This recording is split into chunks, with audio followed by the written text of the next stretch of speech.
Tiens, bonjour tout le monde. Donc séance du 26 octobre 2016. Et donc je suis devant un groupe de DCG, promotion 2017. Promotion 2017. Et donc ce cours-là va faire suite à un premier cours qu'on a déjà abordé ensemble. On a déjà parlé des probas conditionnels, des événements indépendants. Donc aujourd'hui, je vais encore rappeler l'essentiel des événements indépendants. Et on va commencer à entrer dans les lois. Donc je vais vous expliquer ce qu'est ce matin, comment fonctionne la loi binomiale. D'accord? Donc on va aller par étapes. Comme d'habitude, on ne comprend pas, on intervient. Ok? Alors, je rappelle ce qu'on a dit la dernière fois. On a dit que deux événements, grand A et grand B, sont indépendants. Donc grand A et grand B sont indépendants. Donc grand A et grand B indépendants. Équivaut à dire quoi? Que la probabilité de A et B, c'est-à-dire la probabilité d'avoir en même temps l'événement A et l'événement B, c'est tout simplement quoi? Le produit des deux probabilités. Est-ce que c'est bon? Ensuite, on a donné un exemple. On a dit par exemple, si je vous dis une urne contient je sais pas, 6 boules rouges et 4 boules blanches. D'accord? Une urne contient 6 boules rouges et 4 boules blanches. Et je vous dis, j'effectue 2 tirages successifs avec remise d'une boule. C'est-à-dire, je prends une boule, je note sa couleur et je la remets.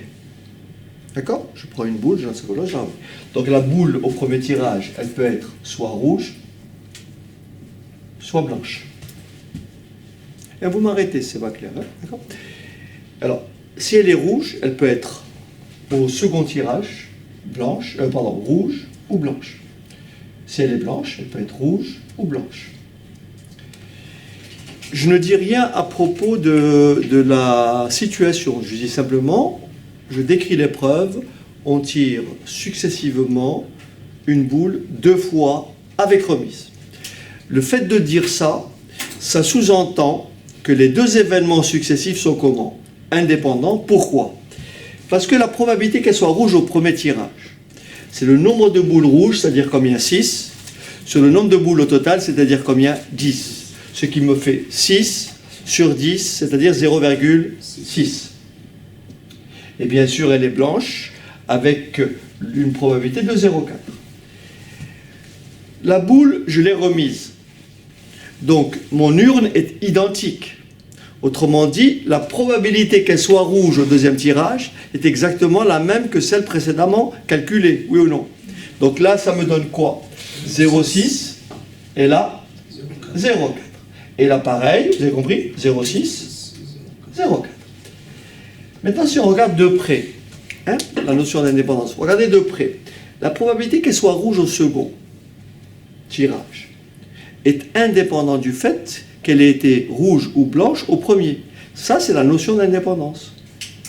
C'est bon? Donc ça, c'est clair. Ok. Maintenant, si je vous dis, quelle est la probabilité que les boules tirées soient toutes les deux rouges? Vous me suivez ou pas? C'est-à-dire rouge au premier et rouge au second. D'accord? Donc on me demande la probabilité d'avoir une boule rouge et une boule rouge. On a compris que les deux événements étaient comment? Indépendants. Donc en vertu de ce qui est écrit au-dessus, qu'est-ce que je peux écrire? C'est la probabilité qu'elle soit rouge que multiplie la probabilité qu'elle soit rouge. Est-ce que c'est... Et donc ça me fait du 0,6 fois 0,6, c'est-à-dire 0,6 au carré. Ce qui me donne 0,36. Est-ce que c'est bon? Bien. Maintenant, je peux vous demander quelle est la probabilité, regardez bien, d'avoir au moins une boule rouge. Vous allez me dire, avoir au moins une boule rouge, on peut le faire de deux façons.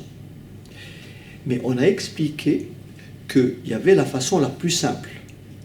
Quelle est la façon la plus simple de calculer la probabilité d'avoir au moins une rouge? c'est-à-dire au minimum une rouge. Quelle est la démarche la plus simple? On passe par l'événement contraire, pas inverse, contraire. On passe par l'événement contraire. Et quel est l'événement contraire de au moins une rouge? Combien? C'est-à-dire aucune rouge, donc deux blanches. Est-ce que vous êtes d'accord que si j'élimine le cas où les deux boules tirées sont blanches, il reste au moins une rouge? Si j'élimine ce cas-là, je supprime. Là, vous avez quoi? Deux rouges. Là, vous avez une rouge et une blanche.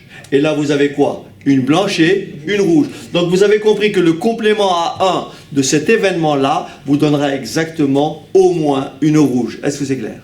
Donc, calculer au moins une rouge, c'est 1 moins la probabilité d'avoir 0 rouge, c'est-à-dire 2 blanches.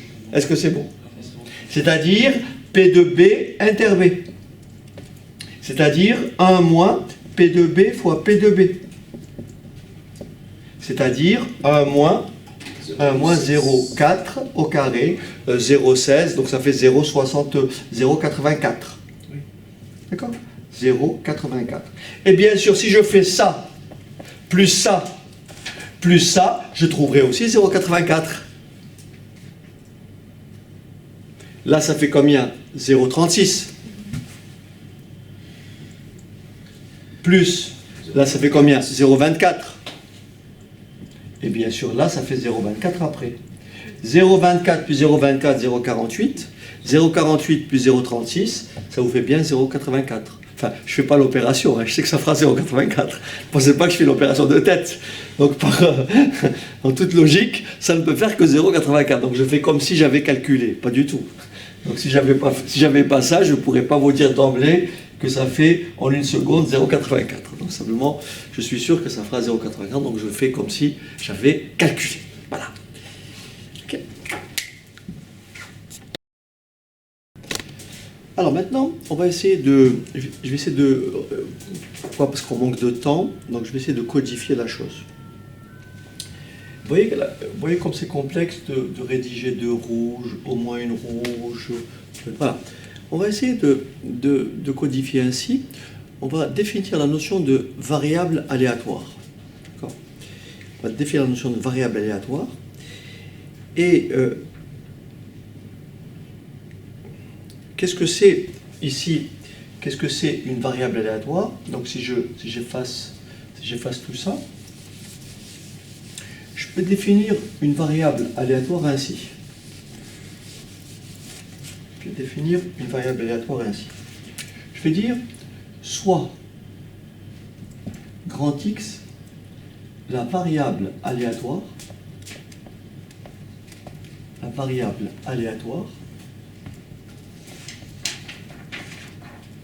qui associe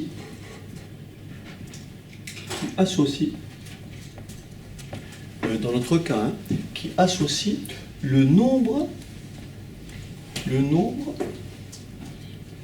de boules rouges tirées. Le nombre de boules rouges tirées.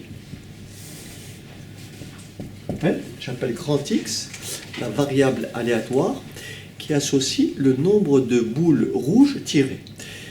Vous avez compris que si j'effectue deux tirages successifs avec remise, d'accord, et que X associe le nombre de boules rouges tirées, X peut être égal à quoi? Quelles sont les valeurs prises par X? Les valeurs prises par X sont les valeurs prises par grand X sont, c'est parti, c'est quoi? X peut être égal à quoi? Soit à 0, aucune rouge, 0 rouge. Ou bien X égale à quoi? 1, une rouge. Enfin, X égale combien? 2 rouges. D'accord? Je répète. Soit grand X, la variable aléatoire qui associe le nombre de boules rouges tirées. Et les valeurs prises par grand X sont 0, 1, 2. D'accord? Bien. On va définir une notion qu'on appellera la loi de probabilité de grand X. Et on va dire ceci. La loi de probabilité de grand X. La loi de probabilité. La loi de probabilité de grand X. La loi de probabilité de grand X. Et la probabilité est la probabilité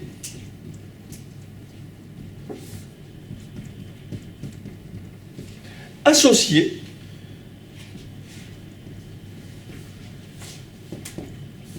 à chacune des valeurs, prises par grand X. La loi de probabilité de grand X est la probabilité associée à chacune des valeurs prises par grand X. Qu'est-ce que ça veut dire? Ça veut dire concrètement,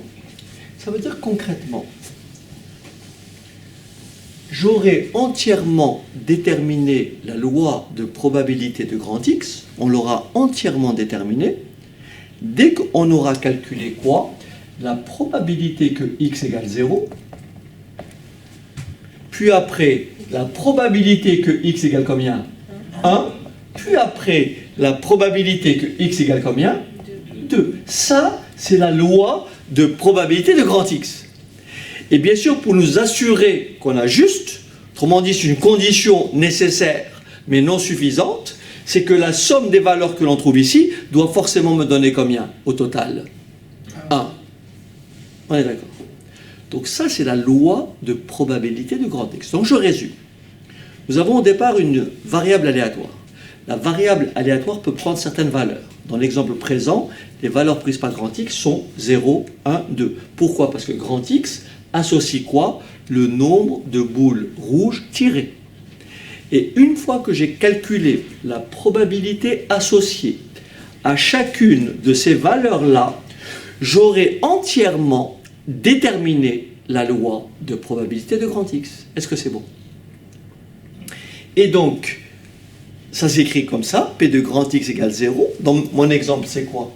Ça fait donc 0,6 au carré. Pourquoi? Parce que, pardon, je me suis trompé, c'est pas 0, X associe le nombre de rouges. Donc 0 rouge, ça fait que des blanches. Donc c'est 0,4. Vous suivez pas? 0,4 au carré. Ça fait donc 0,16. La probabilité de tirer 2 blanches, ou bien la probabilité de tirer 0 rouge, c'est 0,16. Maintenant, je passe au troisième cas qui est le plus facile. Probabilité de tirer 2 rouges, c'est combien? 0,6 au carré. 0,6 au carré.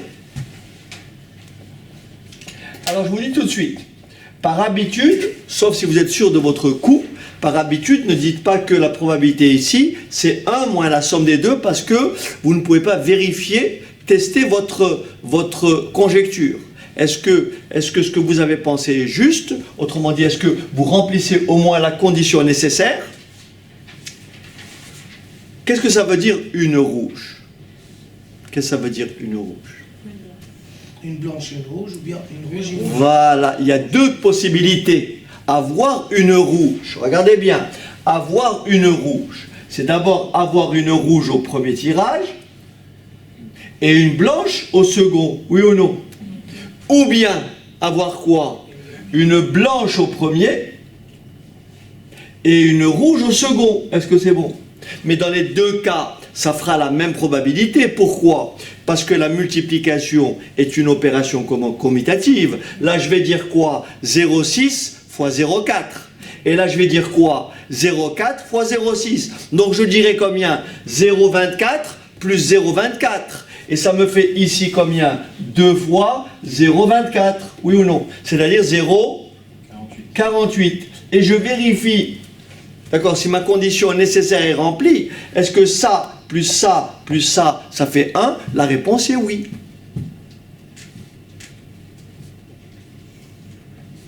Est-ce que ça va? Ok, donc la notion de variable aléatoire n'a pas été vraiment comprise. C'est vrai que j'étais assez rapidement sur le sujet. Donc on m'a interpellé en me disant, enfin que c'est une variable aléatoire, enfin, qu'est-ce que c'est tout ça? Alors, si je garde cet exemple-là, donc j'ai dit simplement, on a la situation, donc là je vais effacer, parce que c'est pas très, très propre, et bah, je vais effacer ici aussi, voilà, comme ça je l'ai dans le tableau. Alors, regardez bien, on a dit ici, par exemple, voilà, donc j'ai ici mon univers oméga, j'ai ici l'ensemble des nombres réels, n'importe quel nombre. Ici, l'univers oméga, ce sont tous les résultats possibles. Lorsque j'effectue 2 tirages successifs avec remise, d'une boule, je peux tirer une blanche, puis une blanche. Je peux tirer une rouge, puis une blanche. Le numéro que je mets, c'est l'ordre de tirage. Je peux tirer une blanche, puis une rouge. Et je peux tirer 2 rouges. Donc ça, c'est l'univers oméga. Ce sont tous les résultats possibles. Il n'y en a pas d'autres. Il y a au total combien? 1, 2, 3, 4 résultats possibles. D'accord. Et la question est celle-ci. J'ai écrit que grand X associait le nombre de boules rouges. Donc vous comprenez ici, si je regarde combien de boules rouges, il y en a 0. Donc il y a forcément une relation un lien entre B1, B2 et 0. Ici, vous avez une rouge. Ici, vous avez une rouge. Donc là, vous avez le nombre 1. Donc R1, B2 est en relation avec 1. B1, R2, pareil. Et enfin, ici, vous avez 2 rouges. Donc, qu'est-ce que c'est une variable aléatoire? C'est une application d'un ensemble vers un ensemble. Et cette application-là, on l'appelle grand X. C'est-à-dire qu'elle prend un élément de oméga et elle lui associe un nombre réel. Donc ici, en l'occurrence, 0, 1, 2, 3. Et donc, quand on dit que 0, 1, 2, 3, on dit que 0, 1, 2, 3, c'est l'univers image. Donc les images de x de oméga, c'est tout simplement 0, 1, 2, et c'est tout. Et donc à partir de là, une fois qu'on a déterminé les valeurs que prend grand X, on peut entièrement déterminer la loi de probabilité de grand X en calculant P de x égale 0, P de x égale 1, P de x égale 2. Voilà. Et après on fait le calcul, je ne reprends pas les calculs précédents. Je vais vous donner une autre situation qui est totalement différente, mais bon, je voulais rester dans ce cas-là pour le prolonger et donc aboutir à une loi particulière qu'on appelle la loi binomiale. Mais je vais quand même donner une illustration pour expliquer la notion, encore une fois, de variable aléatoire. Regardez bien. Donc je vais effacer, donc ça vous l'avez pris. Si je dis ceci, regardez bien, je dis ceci.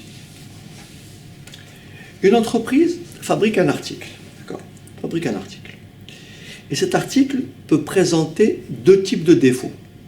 Cet article peut présenter de façon indépendante.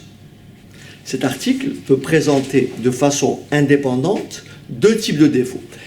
Un défaut que j'appelle électrique, avec une probabilité égale à 0,08.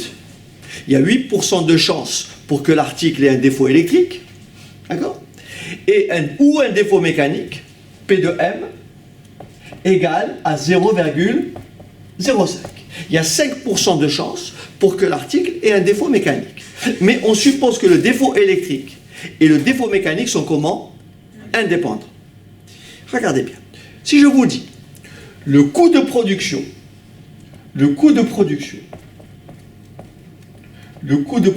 l'article est de 100 €. Le coût de production de l'article est de 100 €. D'accord. Le coût du SAV électrique, je dis n'importe quoi, est de 20 €. Le coût du SAV mécanique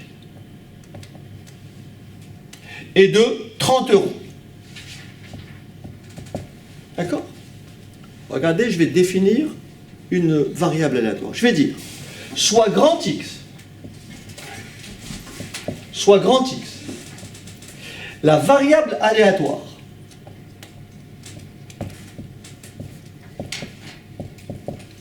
qui associe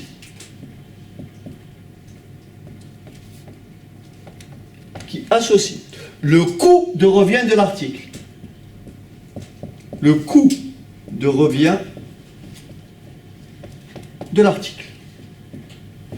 Je répète, soit grand X, la variable aléatoire, qui associe le coût de revient de l'article. Je vais poser la même question que tout à l'heure. Quelles sont les valeurs prises par grand X? C'est-à-dire ce que j'ai appelé X de oméga. Quelles sont les valeurs prises par grand X? Allez, c'est parti. Combien? Vous êtes d'accord avec moi qu'un coût de revient, c'est quoi? C'est le coût de production plus le coût du SAV éventuel. Donc, quels sont les coûts de revient possibles? Le plus faible coût de revient, c'est lequel? 100. Très bien. C'est l'article qui n'a combien de défauts? Aucun. C'est tout bête. Vous voyez, X associe le coût de revient. Donc là, c'est 100. Ensuite, 120, très bien. C'est que l'article, qu'est-ce qu'il a? Il a simplement le défaut électrique. Ou bien 130. Ou bien 150. Est-ce que c'est clair? Ça, c'est les valeurs prises par grand X. 150, c'est les deux défauts électriques. Donc, forcément, SAV électrique, SAV mécanique, ça fait 50, plus 100, ça fait 150. Et donc, ça, c'est les valeurs prises par grand X. Et après, vient quoi? Quelle est la loi de probabilité de grand X? Et bien sûr, on va appliquer et calculer quoi? P de X égale combien? 100. Ensuite, P de X égale combien? 120. Ensuite, P de X égale 130. D'accord? Et enfin, P de X égale 150. Lorsque j'aurai calculé toutes ces probabilités-là, j'aurai entièrement déterminé la loi de probabilité de grand X. Est-ce que c'est clair? Lorsque j'aurai calculé toutes ces probabilités-là, j'aurai entièrement déterminé la loi de probabilité de grand X. Maintenant, ce que je vais vous demander, c'est de réfléchir pendant 3-4 minutes pour me dire quelle valeur je mets ici. Je vous laisse faire ça. Ici, vous regardez ça. On me demande de calculer P de X égale 100. Il est écrit plus haut que les événements E et M sont des événements comment? Indépendants. Bon. Maintenant, on fait une phrase. Qu'est-ce que ça veut dire P de X? Je commence par celui-là, par le plus simple. Qu'est-ce que ça veut dire P de X égale 150? Qu'est-ce que ça veut dire P de X égale 150? Combien? Voilà. Regardez bien. Si j'avais posé le problème comme ça, j'ai un article qui peut présenter deux types de défauts. Défaut mécanique 0,005. Défaut électrique 0,08. Quelle est la probabilité qu'il y ait les deux défauts? Vous m'aurez tous répondu. Et pourquoi vous ne me répondez pas ici? C'est pareil. Qu'est-ce que ça veut dire 150? 150, c'est quoi? Défaut mécanique et défaut comment? Électrique. Si je dois le décomposer, je peux l'écrire comme ça. Mécanique et électrique. Et ça, on sait que ça fait quoi? P de M que multiplie combien? P de E. Et ça fait donc 0,05 que multiplie 0,08. Ce qui fait combien? 0,004. Est-ce que c'est clair? Ça, c'est la probabilité que l'article ait les deux défauts. Maintenant, je vous laisse compléter la suite. Allez, faites-moi la suite. Je vais vous donner la situation suivante. J'ai commencé par le coût le plus élevé. Et donc, je vais aller en décroissant, puisque je vais conserver l'ordre. Donc, quel est le coût après? P de X égale combien? 130. Qu'est-ce que c'est 130? C'est le coût de production auquel on rajoute le coût du SAV comment? Mécanique. Donc, 130, c'est quoi? C'est P, pas électrique, pas de défaut électrique, et un défaut mécanique. Voilà ce que ça veut dire 130. Et c'est donc égal à quoi? À P de E bar que multiplie P de M. Et c'est quoi P de E bar? C'est 0,92 que multiplie P de M. C'est combien? 0,05. Et ça fait combien au final? 0. Ça, c'est simplement le défaut mécanique seul. D'accord? Défaut mécanique seul. Et ça fait combien? 0,046. Voilà. Bah, je vous laisse maintenant finir. J'espère que vous n'aurez aucun mal à me déterminer les deux restants. Alors, très bien. Donc, il nous reste après P de x égale combien? 120. C'est ça? Alors, P de x égale 120. Donc, je vais l'écrire un tout petit peu plus haut. Voilà. Donc, P de x égale 120. Alors, P de x égale 120. C'est quoi 120? Pour avoir 120, c'est le défaut électrique et non mécanique, qui se traduit comment? P de E inter M bar. Donc, ce qui me donne P de E que multiplie P de M bar. Bon, certains ont hésité à propos de M bar, c'est l'événement contraire de M. Donc, si je dois détailler, ça serait P de E, n'est-ce pas? Que multiplie 1 moins P de M. C'est-à-dire P de E 0,08 que multiplie 1 moins 0,05, c'est-à-dire 0,95. Et ça fait 0 combien? 0,0. Voilà. 76. Et enfin, le dernier cas, probabilité que le coût de revient soit le plus faible possible, autrement dit que l'article n'ait aucun défaut, c'est-à-dire P de x égale combien? 100. Et c'est quoi 100? C'est ni défaut électrique, d'accord, E bar, ni défaut mécanique. C'est-à-dire P de E bar que multiplie P de M bar. Et si on calcule, bon, P de E bar, c'est le complément à 1 de 0,08, ça fait 0,92. Donc ça fait 0,92 que multiplie 0,95, ce qui fait 0,874. Et si vous faites la somme, si vous faites 0,04, 0,004, plus 0,046, plus 0,076, c'est ça? Plus 0,874, si vous faites le total, vous trouvez bien 1. Sinon, on a fait une petite bêtise. Quoique, ouais, 10, voilà. Donc voilà comment fonctionne une variable aléatoire et sa loi de probabilité. Voilà. J'espère qu'on va pouvoir continuer maintenant et nous intéresser à notre cas. Alors, on revient à notre situation précédente. Tout à l'heure, on avait une urne qui contenait, rappelez-vous, 6 boules rouges et 4 boules blanches, c'est ça? 6 rouges, 4 blanches. Voilà, et on a effectué 2 tirages successifs. Ok. Je vous propose maintenant, je vais directement sauter le pas, je vous propose d'effectuer 5 tirages successifs. Donc, je répète, je tire une boule une fois, je la remets, deuxième tirage, je la remets, troisième, je la remets, ainsi de suite, 5 fois. Question numéro 1, toujours grand X est la variable aléatoire qui associe le nombre de boules rouges tirées. Question numéro 1, quelles sont les valeurs prises par grand X? 0, 1, 2, 3, 4, c'est bon ou pas? Parce que j'effectue 5 tirages. Donc je peux tirer entre 0 boules rouges et 5 boules rouges. Oui ou non? Regardez bien. Il y a 2 probabilités que l'on peut calculer sans problème. Grâce à notre raisonnement. Vous avez compris que dans ce cas-là, je ne vais pas m'amuser à faire un arbre parce que je pars avec 5 tirages successifs. Et quand je fais 5 tirages, après j'en ferai 10, après j'en ferai 15. Donc vous avez compris que l'arbre, il faut le penser autrement. C'est-à-dire on peut avoir un arbre dans la tête, mais on peut l'imaginer, mais on n'a pas forcément besoin de le dessiner, vous allez voir pourquoi. Regardez, il faut bien suivre le raisonnement. On part avec 5 et on construit petit à petit pour arriver, pour déboucher sur le cours d'aujourd'hui qui va expliquer ce qu'est effectivement la loi binomiale et de quoi, qu'est-ce qu'elle comprend, quel est son champ d'application, etc. Alors regardez bien. X peut être égal à 0. Ça, je peux le calculer pourquoi? Pourquoi je peux calculer P de x égale 0?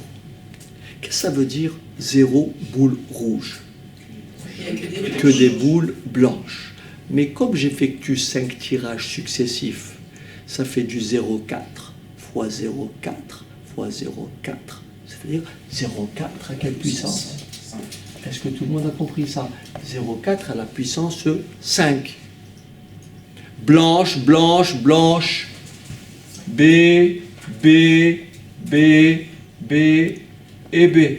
0,4, 0,4 fois 0,4 fois 0,4 fois 0,4. En les multipliant, ça fait 0,4 à la puissance 5. Est-ce que c'est clair? Ça veut dire que si j'effectue 10 tirages,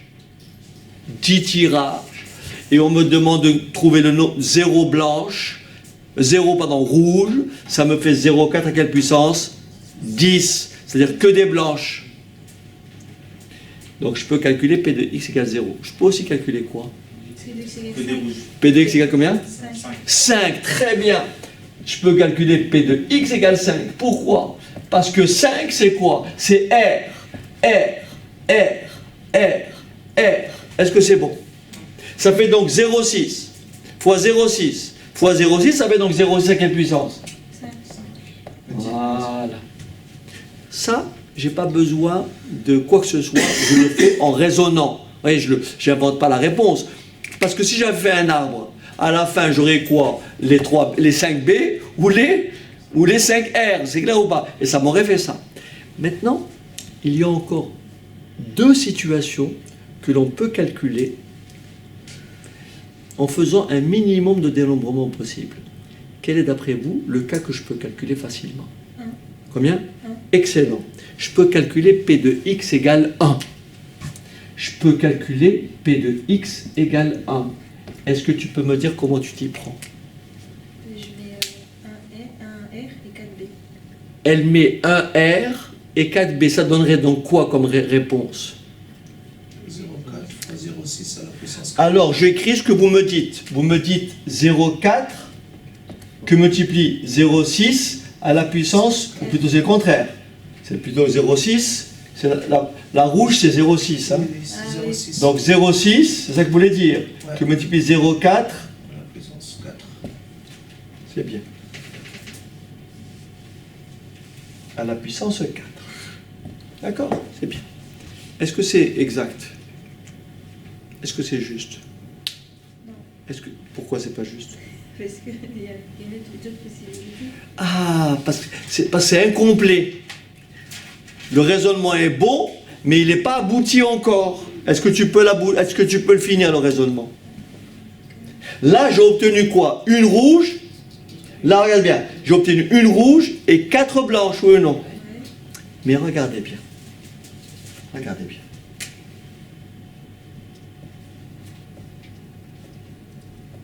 Est-ce que vous êtes d'accord que cette situation répond? Oui. C'est bon? Blanche, Puis il doit y rouge. avoir 4 blanches et une rouge. Est-ce que vous êtes d'accord que cette situation répond? Donc, J'ai bien une rouge et 4 blanches. 5 fois Ah, 5 possibilités. vous voyez le raisonnement, c'est ça qui est important, c'est le raisonnement qui est important.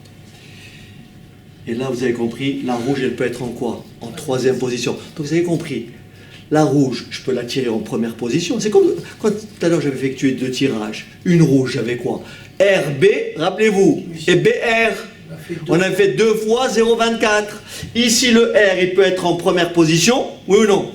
Il peut être en 2e position, il peut être en 4e et il peut être en 5e. Est-ce que c'est bon? Si je calcule cette probabilité-là, est-ce que tout le monde a compris que ça fait ici combien? 0,6 que multiplie 0,4 puissance 4. Et là, ça fait combien? Ça fait pareil, parce que la multiplication est une opération commutative. Ici, je dis 0,4, vous me suivez pas? 0,4 fois 0,6 fois 0,4 fois 0,4 fois 0,4. Donc ça fait pareil, ça fait 0,6. En fait, il faut tout mettre à la puissance 5. Non, mais Non, Il faut multiplier par multiplier. et donc, c'est une somme, c'est ça, ou ça, ou ça, ou ça. C'est ou. Donc c'est plus. Oui, mais on multiplie du coup. 5 fois ça. C'est ou, c'est plus, on ne multiplie pas. C'est ça, ou ça, union ça, union ça. Oui, entre. Ouais, donc c'est plus. D'accord, entre eux. Mais au total, on va tout multiplier 5 fois. D'accord. Mais c'est ce que vous avez. Ah, c'est ça, c'est 5 fois, c'est ça. J'ai dit, C'est ça, non? j'ai 5 épreuves. Je veux une rouge. Première situation, une rouge au premier tirage, suivi de 4 blanches. Oui. Ça, c'est mais il y a plusieurs possibilités. La deuxième possibilité, c'est une rouge au deuxième tirage. Donc, il y a 5 positions possibles pour le R. Donc, c'est 5 fois une des situations. C'est 5 fois. C'est le même nombre qui se répète 5 fois. C'est-à-dire c'est ça, ou ça, ou ça, ou ça. La probabilité de A ou B, bien sûr, ces deux événements sont incompatibles. C'est la probabilité de A plus la probabilité de B. D'accord? Si A et B sont incompatibles. Donc, ça, ou ça, ou ça, ça fait 5 fois ça. Quel est aussi le calcul que je peux faire avec le même raisonnement? Combien? 4. Non, PDX égale 4. Excellent. P de X égale 4. Pourquoi? Parce qu'il va me rester quoi? Une blanche qui peut occuper la première position, la deuxième ou la cinquième. Donc ce que je peux calculer avec mon raisonnement, c'est P de X égale 4 rouges. Qu'est-ce que ça veut dire 4 rouges? Ça veut dire 0,6 à la puissance 4. D'accord? Que multiplie 0,4 à la puissance 1. Mais qu'est-ce que vous dites? Qu'est-ce que ça veut dire 4 rouges? Ça veut dire une blanche suivie de 4 rouges.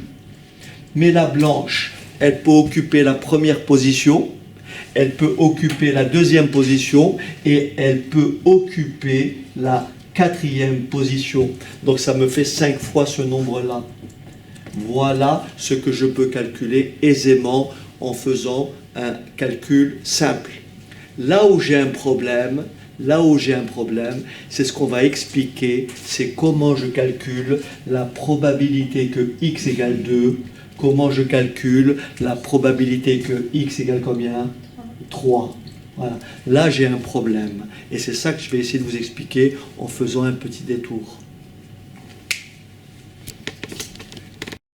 Alors, donc avant de répondre à ce cas-là, pour être sûr que tout le monde a bien compris, surtout ceux qui regardent ça en différé.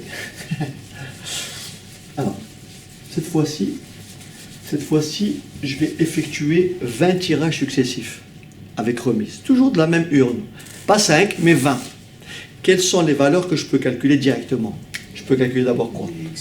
P de x égale 0. Est-ce que c'est bon? Je peux aussi calculer quoi? P de x égale combien? Très bien. P de x égale 1. Je peux aussi calculer quoi? PDX égale 19. P de x égale 19. Tant qu'à faire, je mets dans l'ordre. Ouais. Et P de x égale combien? 20. Donc je commence par ceux qui sont le plus évidents. Est-ce que c'est bon? Ceux qui sont le plus évidents, c'est le premier et le dernier. Est-ce que c'est bon? Donc 0 boule rouge, ça veut dire 20 boules noires. Donc ça fait 0, combien? 4 exposant 20. 20 boules rouges, ben ça fait 20 boules rouges, ça fait 0 noir. Donc ça fait quoi? 0,6 exposant 20. Est-ce que c'est bon? Et là, je tiens le raisonnement. Une rouge. C'est quoi une rouge? C'est une rouge suivie de 19 blanches. Donc là, d'abord, je fais un cas. Une rouge, hein, je fais d'abord un cas. Une rouge suivie de 19 blanches. 0,4 puissance 19. Mais après vous dites, 19. merci. Mais après vous dites, Ça se répète. vous dites une rouge, elle peut être au premier tirage, elle peut être au deuxième, elle peut être au 20e. Donc ce nombre-là, je le répète combien de fois? 20 fois. Est-ce que vous avez compris? 20 fois. Donc là, je mets 20 fois. Maintenant, avoir 19 rouges. 19 rouges. 0,6 exposant 20. C'est un mot, hein, je le fais. Alors, 0,6 exposant 19, que multiplie 0,4 exposant 1, mais vous avez compris quand je dis 19 rouges, c'est similaire de une blanche. La une blanche, elle peut être en première position, elle peut être en deuxième, elle peut être en 20e. Est-ce que c'est bon? Et ça me fait tout simplement 20 fois. Voilà. Donc ça, il y a besoin de simplement savoir ce que sont deux événements indépendants, et c'est tout.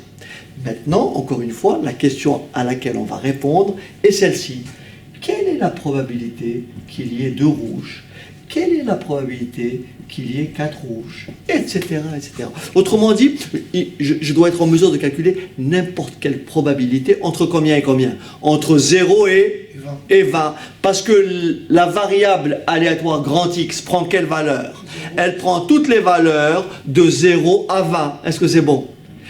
Donc la loi de probabilité de grand X, c'est lorsque j'aurai calculé quoi? P de x égale 0, P de x égale 1, P de x égale 2, P de x égale 18, P de x égale 19, mais je ne vais pas faire comme ça. Je vais trouver une formule qui me permettra de calculer n'importe quelle probabilité, quelle que soit la valeur K.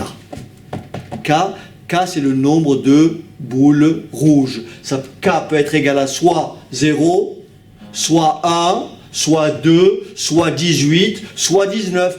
K est un entier naturel. K est un entier naturel qui est compris, dans mon cas ici, entre 0 et 20. Ce sont tous les nombres entiers qui sont compris entre 0 et 20. Et une fois que j'aurai trouvé cette formule, j'aurai entièrement déterminé la loi de probabilité de grand X. Et cette loi de probabilité qu'on va définir, elle s'appellera une loi binomiale. On l'écrira tout à l'heure.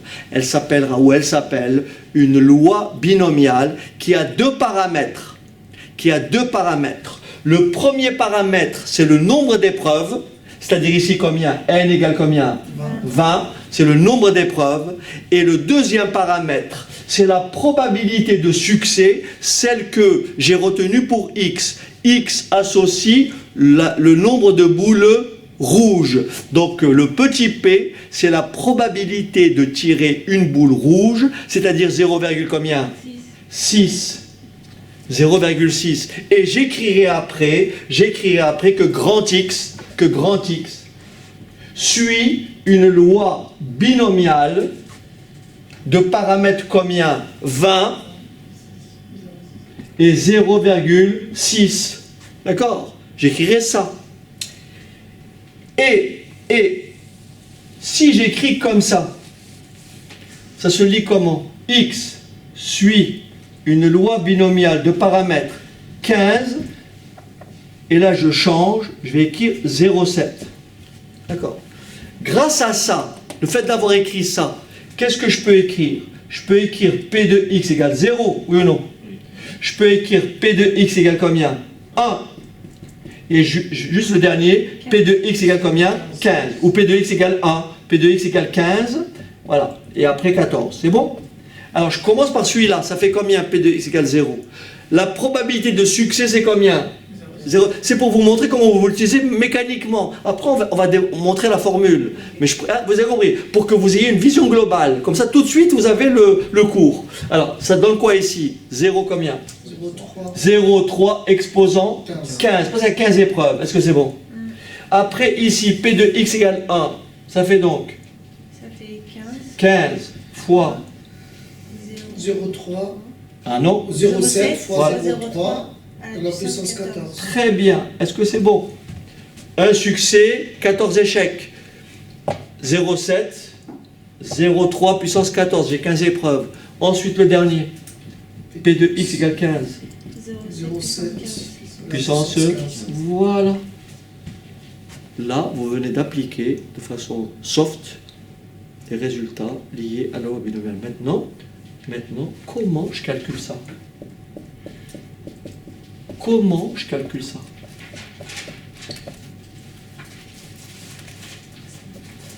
Ok?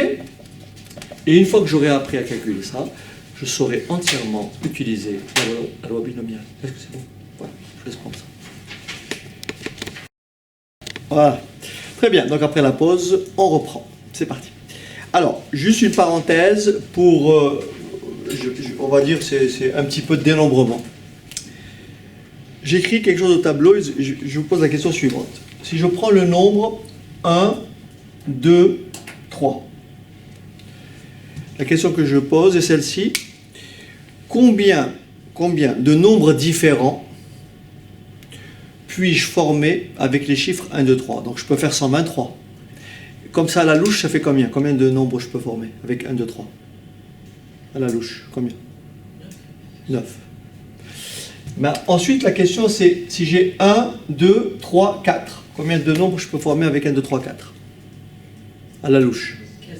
4 puissance 3. 4 puissance 4. Ok, 16 non. Ah non. 256 alors. Non. Ok. Et après, combien de nombres je peux former avec 1, 2, 3, 4 et 5? D'accord? Combien de nombres je peux former avec 1, 2, 3, 4 et 5? D'accord? Ok, donc ça la question. Alors, ici, si je le fais manuellement, 1, 2, 3, je peux avoir 1, 2, 3, ensuite je peux avoir 1, 3, 2, n'est-ce pas? Je peux avoir 2, 1, 3, 2, 3, 1, 3, 1, 2, et 3, 2, 1. C'est bon ou pas? Ça fait au total 6 possibilités. On peut en avoir plus. Vas-y, lequel? 1, 1, 1, 2, 2, 2. Ah non, sans répétition. Ah, ok. Non, simplement avec les chiffres 1, 2, 3. Ah, ok. Sans répétition. Autant. Ah oui, sans répétition.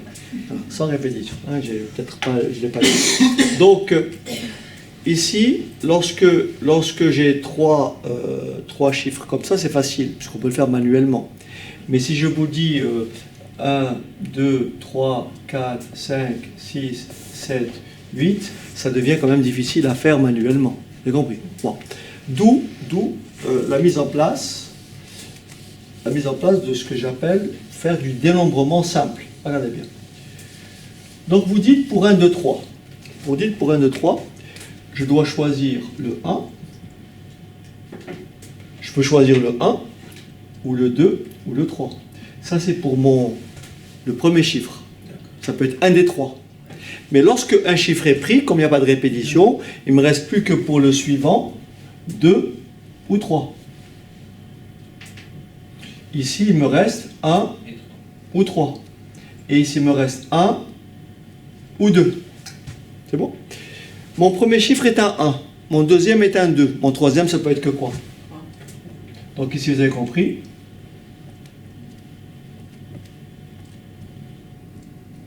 Est-ce que c'est bon? Ici, je dis ceci. Je tiens le raisonnement suivant. Je dis, j'ai combien de choix pour le premier chiffre?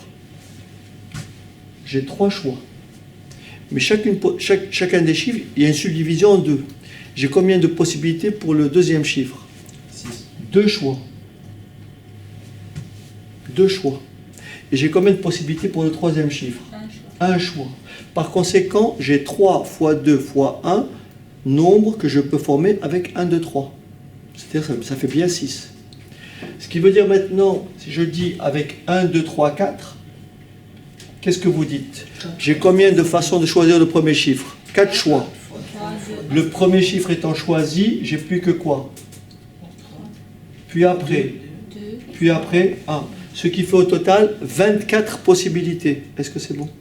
J'ai 24 possibilités, j'ai 24 nombres de 4 chiffres formés avec les chiffres 1, 2, 3, 4. En revanche, si je vous dis 1, 2, 3, 4 et 5, ça me fait tout simplement 5 fois 4 fois 3 fois 2 fois 1. Et là, ça fait 120. Il y a 120 nombres possibles formés avec ces 5 premiers chiffres. D'accord? Cette écriture, 3 fois 2 fois 1, il existe une écriture plus simple qui s'écrit comme ça. Ça se lit factoriel 3. Quand je dis factoriel 3, ça veut dire 3 fois 2 fois 1. C'est pareil. Et la calculatrice, nous avons cette touche-là, factoriel 3. Ici, pour 5 fois 4 fois 3 fois 2 fois 1, ça s'écrit donc combien? 5 factoriel ou factoriel 5. Et cette valeur-là s'écrit comment? 4 factoriel ou bien factoriel 4. Ok? Ok. Je vous laisse prendre ça. Alors, dans le même esprit, si je vous dis, j'écris un mot comme celui-là, par exemple, j'écris A, mi, E, S, j'ai combien d'anagrammes du mot ami? C'est-à-dire, une anagramme, c'est un mot que l'on peut former avec ses lettres. Est-ce que c'est bon? Donc c'est le même raisonnement, puisque j'ai combien de lettres distinctes? 5 lettres. J'ai combien de façons de choisir la première lettre? 5 choix, puis 4, puis 3, puis 2, puis 1. Est-ce que c'est bon?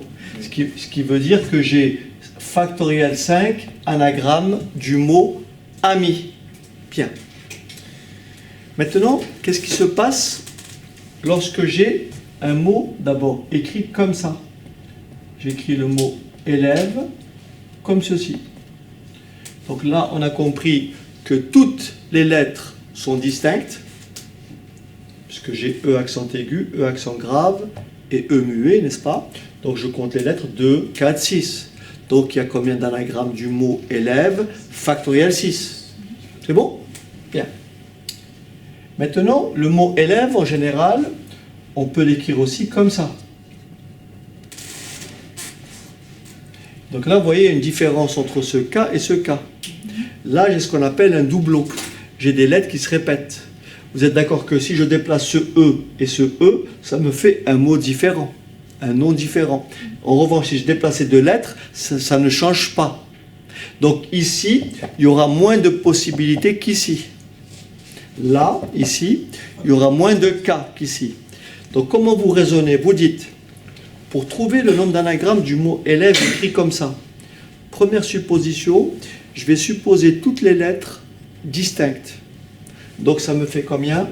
Factoriel 6. Je les suppose toutes différentes. Ensuite, je dis, je prends mes doublons et je regarde de combien de façons je peux les permuter. J'ai combien de façons de permuter E1, E2, E3, exactement comme 1, 2, 3 tout à l'heure. Combien de façons? Pas 3. Factoriel, non, factoriel 3. Oui, il faut garder le même raisonnement. Factoriel 3 façons. D'accord? Donc, je divise par factoriel 3 et j'ai le nombre d'anagrammes du mot élève écrit comme ça. D'accord? Voilà. Non, je n'ai pas suivi.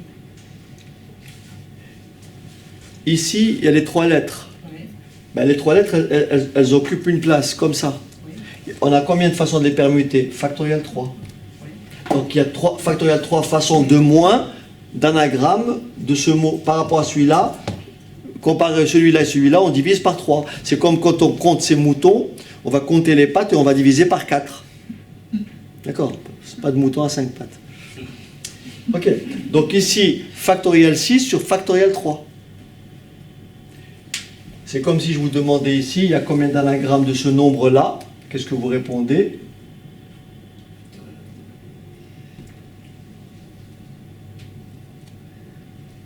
Il y a combien de mots, il y a combien de chiffres que je peux former, combien de nombres que je peux former avec ces chiffres? Qu'est-ce que vous dites? Je suppose tous les chiffres différents, vous me suivez ou pas? Donc 2, 4, 6, factoriel 6, et je regarde les nombres, les chiffres qui se répètent.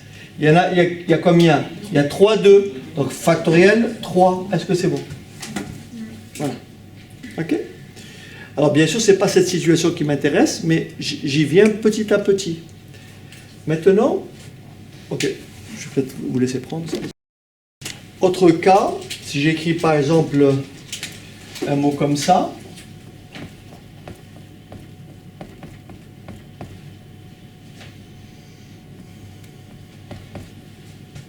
d'accord? Ok. Bien que je fasse, il faut que c'est du sens. Voilà, j'écris un mot comme ça, attentive, d'accord? Première étape, on suppose toutes les lettres distinctes. C'est ça l'idée. Hein? On suppose toutes. Donc je compte 2, 4, 6, 9. C'est bon? Donc ça fait factoriel 9. Divisé. Et on s'intéresse au doublon. Et on multiplie autant de fois qu'il y a de doublons. Donc je m'occupe, il y a quoi? 3t. Donc factoriel combien? 3. Que multiplie? Et qu'est-ce qu'il y a encore? 2e. Factoriel 2. Et c'est tout. Voilà la démarche. Pas compliqué. Ça c'est une compétence. Ça peut vous servir dans des situations différentes. Hein. C'est pas simplement du DCG, c'est en général, c'est très bien de savoir dénombrer ce genre de situation. D'accord? Très important. Voilà. Dans l'absolu. Donc, si vous avez compris ça, vous avez compris là où je veux en venir. Alors, si je peux effacer. Alors, maintenant, j'écris un mot au tableau et vous allez me dire, il y a combien d'anagrammes du mot?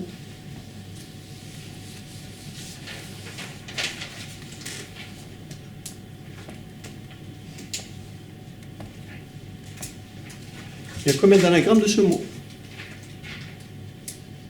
Factoriel 5. Factoriel 5. C'est bon ou pas? Factoriel 5.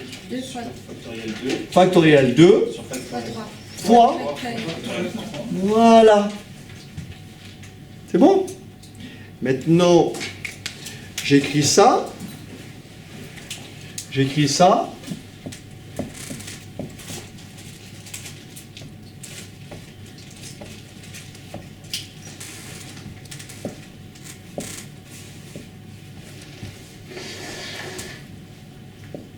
D'accord? Il y a combien d'anagrammes de ce mot? Factoriel 10. Sur factoriel 3. Factoriel 3. Fois factoriel 7. Fois factoriel 7. Est-ce que c'est bon? Bon. Alors bien sûr, à la machine, je ne vais pas taper ça. J'ai une touche qui me permet de calculer ça. Bien entendu, je peux encore expliquer, réexpliquer, mais ça nous fait des explications en boucle et ça nous écarte un petit peu de... Parce que là, je suis en train de faire un gros détour. C'est pour éviter, je voulais éviter la formule toute faite. Donc, ici, il existe une touche sur votre calculatrice qui est la touche combinaison. Donc, cette valeur-là, ça, vous pouvez taper ça comme ça. Et taper C5, 2. Et ici, vous pouvez taper C10, 3. Ou bien sûr, C5, 3, ça donnera la même réponse. Parce que si vous permutez ici, le 2 devient 3. Ici, je peux écrire C10, 7. Mais j'écris C10, 3 parce que je commence à 3. D'accord? Ce qui veut dire que si je veux calculer ça, comment vous tapez ça? Si je veux taper par exemple C20, 5, ça ferait combien d'après ce qui est écrit là-bas? Ça serait combien? C25? C'est factoriel 20 Factoriel 20 sur sur factoriel 5 3 factoriel 15. factoriel 15. Est-ce que c'est clair? D'accord? Non. Sur la calculatrice, vous avez dit? Après, on fera la calculatrice après. Mais taper ça à la calculatrice revient à taper ça à la calculatrice. Mais simplement, c'est pour vous dire que ça s'écrit comme ça. Donc si j'écris ça, vous appliquez la même règle. Donc vous voyez 10, donc vous mettez 20. Après, là, il y a 5, vous mettez 5. Et là, il y a quoi?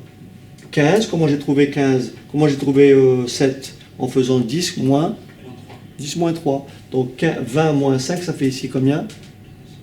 15. Donc si je tape, est-ce que je peux effacer au-dessus là? Si je tape ça à la machine, si je tape ça en général, regardez bien. Si je tape ça, C, N, K, ça serait égal à combien? Allez. Factoriel n. Factoriel N, divisé par quoi? Factoriel k. Factoriel K, fois, Factoriel n moins. entre parenthèses, on fait ça, moins ça. Est-ce que c'est bon? Voilà la formule mathématique générale pour CNK. C'est factoriel n sur factoriel k que multiplie la différence des deux. Et vous pouvez vérifier que ça marche. 10 moins 3, ça fait bien 7. Et là, vous mettez le 3. Et là, vous mettez le k. C'est bon ou pas? Voilà. OK? Maintenant, je vous montrerai après à la calculatrice comment vous le faites. Mais je ne vais pas le... Parce que les gens qui regardent n'ont pas de calculatrice. Monsieur, s'il vous plaît, vous pouvez m'expliquer parce que je ne comprends pas. Vous avez Oui? 10. Comment vous avez trouvé 20 déjà sur... Non, c'est un exemple. Ah, d'accord. Non, j'ai dit, par exemple, si on me demande de calculer, C15 4, comment je fais C15 4? J'écris 15 factoriel. 15 factoriel. Ensuite, je prends la valeur ici, ça fait 4 factoriel. D'accord? Ensuite, je dis 15 moins 4, ça fait 11 factoriel. C'est tout ce que j'ai dit. D'accord? Et donc, quand j'ai le cas général, c'est nk, ça fait n factoriel. Après, k factoriel. Et après, on fait la différence des deux, factoriel. Ça, c'est la formule générale. D'accord? Donc je reprends le fil de mon raisonnement. Alors, tout à l'heure, on revient à notre urne de départ. Rappelez-vous, on a effectué 5 tirages successifs d'une boule. On a effectué 5 tirages successifs d'une boule. Je vous rappelle les probabilités. P de R, je crois que c'était 0,6, n'est-ce pas? Oui. Et P de B, c'est 0,4. Donc, on a appris à trouver P de X et la variable aléatoire qui associe le nombre de boules rouges. Ça, on a compris. Je rappelle rapidement, hein, pour rafraîchir, P de X égale 0. On a dit que ça fait 0,4 puissance 5, n'est-ce pas? P de X égale 5. 5, ça fait 0,6 puissance combien? 5. Après, on a dit P de X égale 1. Ça fait 5 fois, n'est-ce pas? 0,6 fois 0,4 exposant 4, oui ou non? Après, on a dit P de X égale combien? 4. Et ça fait 5 fois 0,6 puissance 4 fois 0,4. Donc ça, on sait faire. Et on a dit, les problèmes la réponse qu'on n'a pas apportée, c'est pour P de X égale 4 et P de X égale, P de X égale 2, P de X égale 3. Est-ce que c'est bon? Voilà. Il faut bien suivre.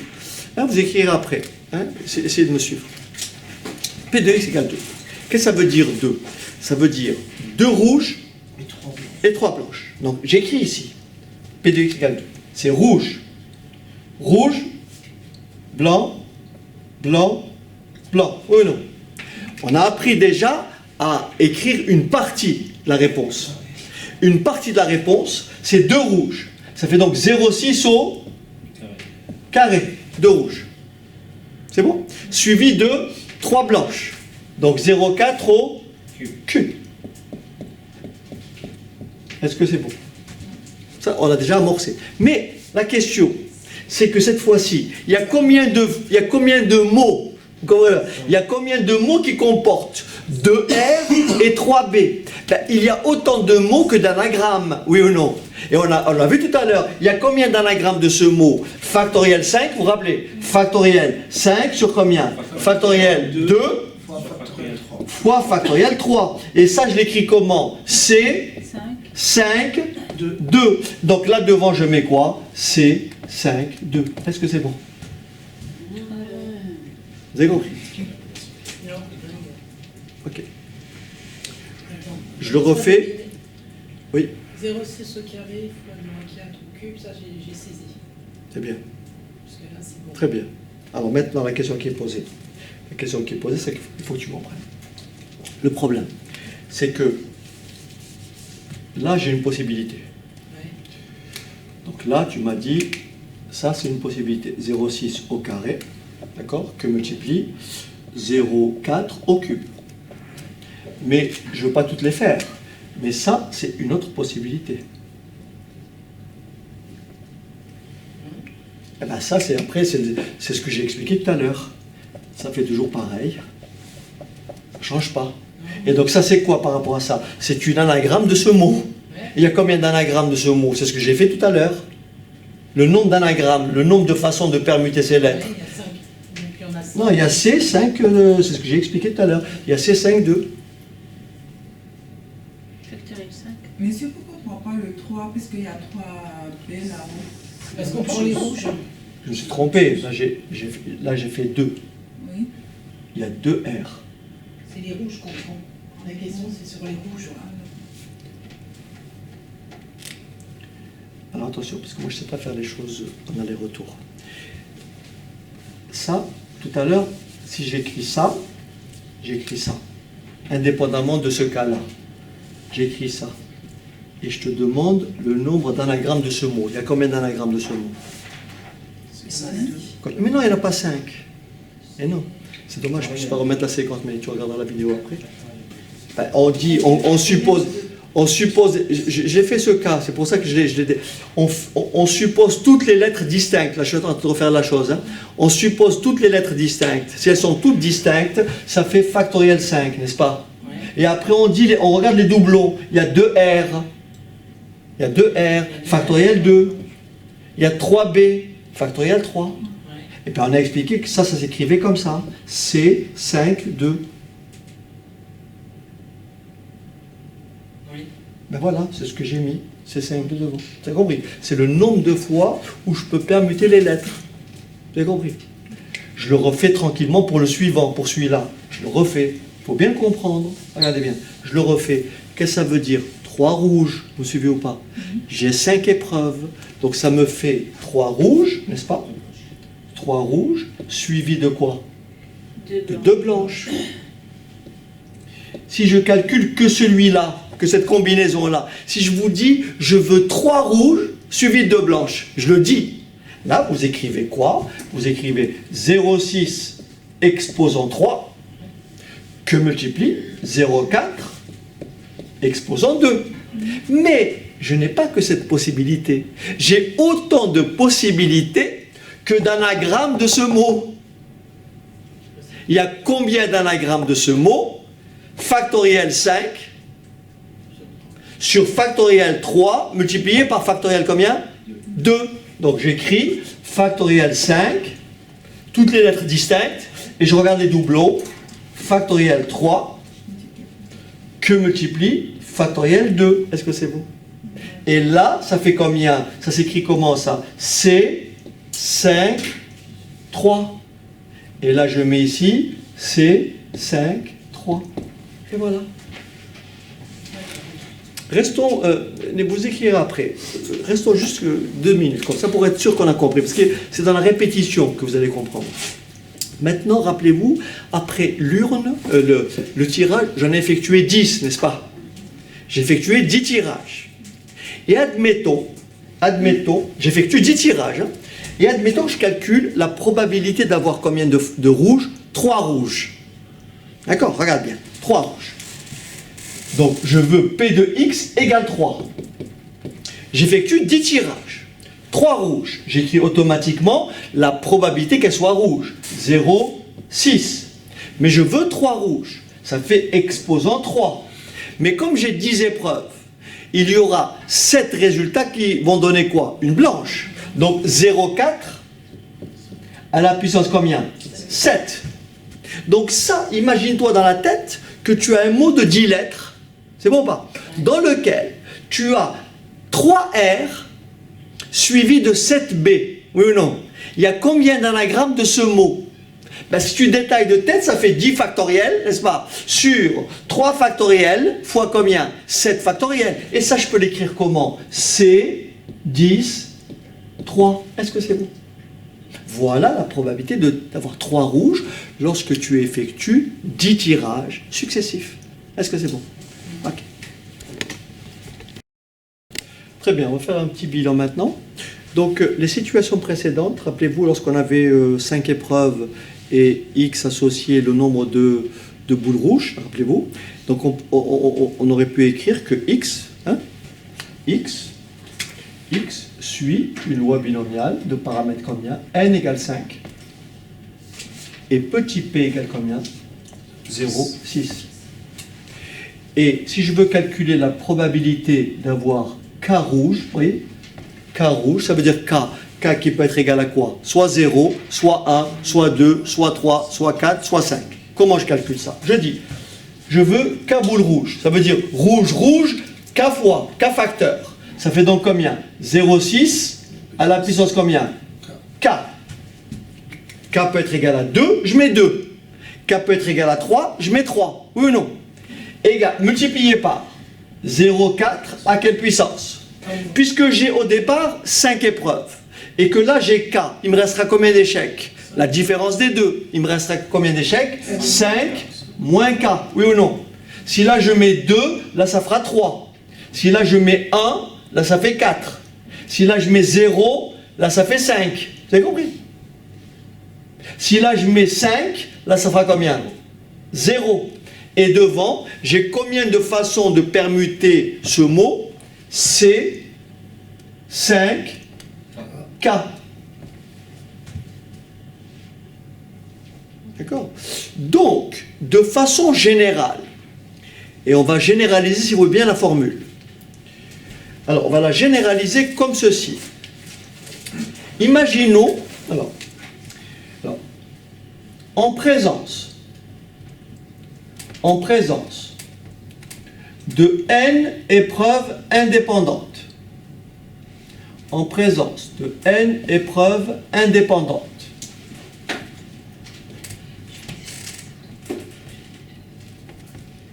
Présentant chacune deux issues. Présentant chacune deux issues. Succès, échec. Succès, échec. Cette épreuve-là s'appelle une épreuve de Bernoulli. Ce sont des épreuves binaires. Ce sont des épreuves à deux états. 0, 1, oui, non, rouge, noir, blanc, vert, etc. Défectueux, non défectueux, présent, absent. On appelle ça des épreuves de Bernoulli, des épreuves à deux issues. Donc en présence de n épreuves indépendantes, présentant chacune deux issues. Si grand X, avec une probabilité de succès, avec une probabilité de succès, petit p. Probabilité de succès petit p, rappelez-vous 0,6. Okay. Et, je vais prendre un stylo, et une probabilité d'échec, de combien? Non, petit p succès, échec, très bien. 1 moins p, 0,8, 0,2, 0,6, 0,4. C'est toujours le complément à 1 pour l'événement contraire. Donc en présence de n épreuves indépendantes, présentant chacune deux issues, succès, échec, avec une probabilité de succès petit p, et une probabilité d'échec 1 moins p. Alors, si grand X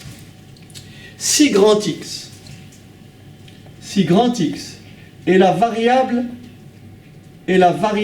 aléatoire. Si grand X est la variable aléatoire qui associe, si grand X est la variable aléatoire qui associe le nombre K de succès, alors grand X suit une loi binomiale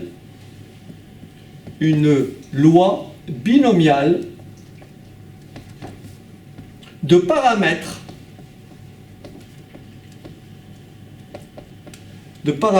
petit n et petit p.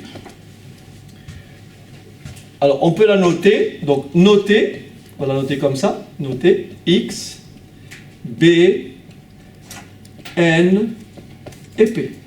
Ça se lit, x suit une loi binomiale de paramètres np. Est-ce que je peux effacer cette dernière partie-là? Ok. De paramètres np.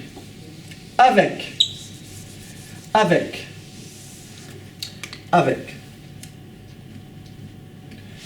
P de x égale K. Alors j'explique un petit peu comment ça marche.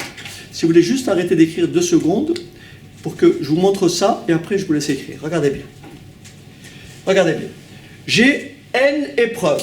Donc les épreuves c'est ça, regardez bien. S, S, S, S, E, E, E.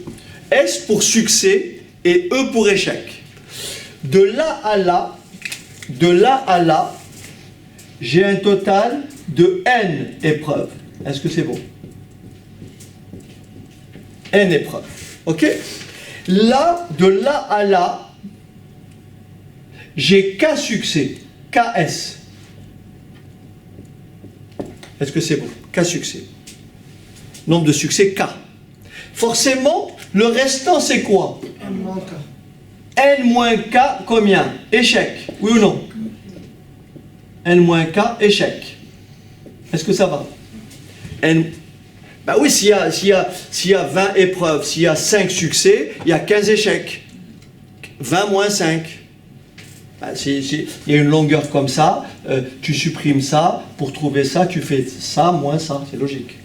Donc ici, s'il y a N, là il y a K, là il reste N-K. Si vous faites la somme K plus N-K, ça fait bien un total de N. Ok. Donc ici, j'aurais dû pas trop tâcher ici. Donc là je vais écrire plus bas. Donc là je vais écrire ici K succès. Là, K succès. Et là, bien sûr, N-K échec. KS et N-KE. Donc j'applique ma formule de tout à l'heure. C'est quoi? C'est petit p fois petit p fois petit p à quelle puissance? K. K. Est-ce que ça va? Ça fait petit p à la puissance K. Petit p à la puissance K. Que multiplie combien? Échec. 1 moins p à la puissance combien? N moins K. Il faut que la somme des puissances soit égale à N. Toujours. Quand vous faites, là, si j'ai là 3, là j'ai 7, ça fait 10 épreuves. Si là j'ai 5 et là j'ai 15, ça fait un total de combien d'épreuves? 20 épreuves. Est-ce que c'est bon? Et là, on a dit que ça c'est pour une combinaison. On a combien de façons de permuter les S? N factoriel, rappelez-vous, N factoriel sur combien? K factoriel, les doublons, hein, multiplié par quoi? N moins K factoriel. Mais on a dit que ça, on l'écrivait plus simplement comment? C, N, K. Et là, on écrit C, N, K. Voilà la probabilité d'avoir K succès. Ok, je vous laisse prendre ça.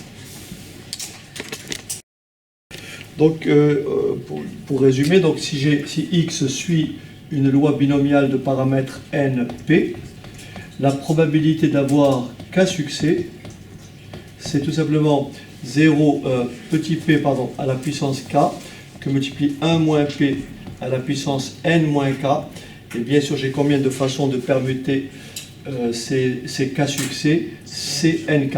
Alors, bien sûr, dans certaines littératures, vous trouvez aussi l'écriture comme ça, CNK écrit comme ça, c'est la même chose. Hein.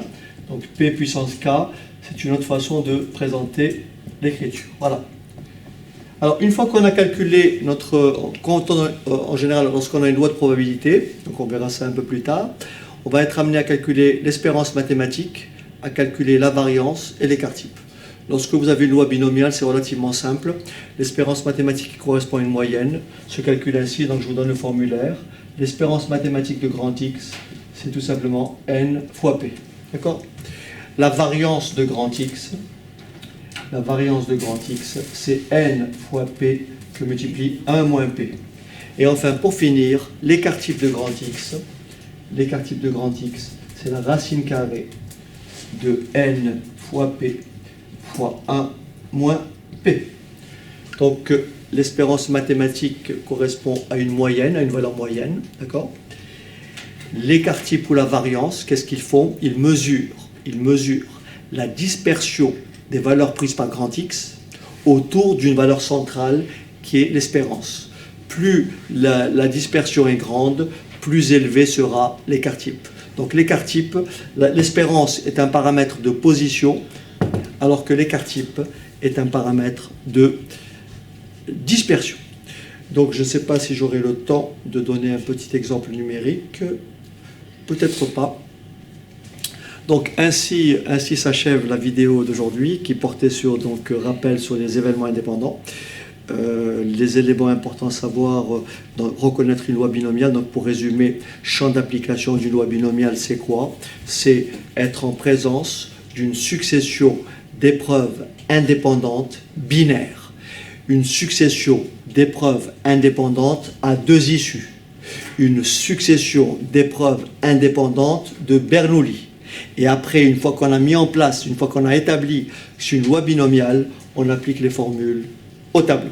Voilà, ceci complète la séquence et je vous dis donc à très bientôt. Tenez bon.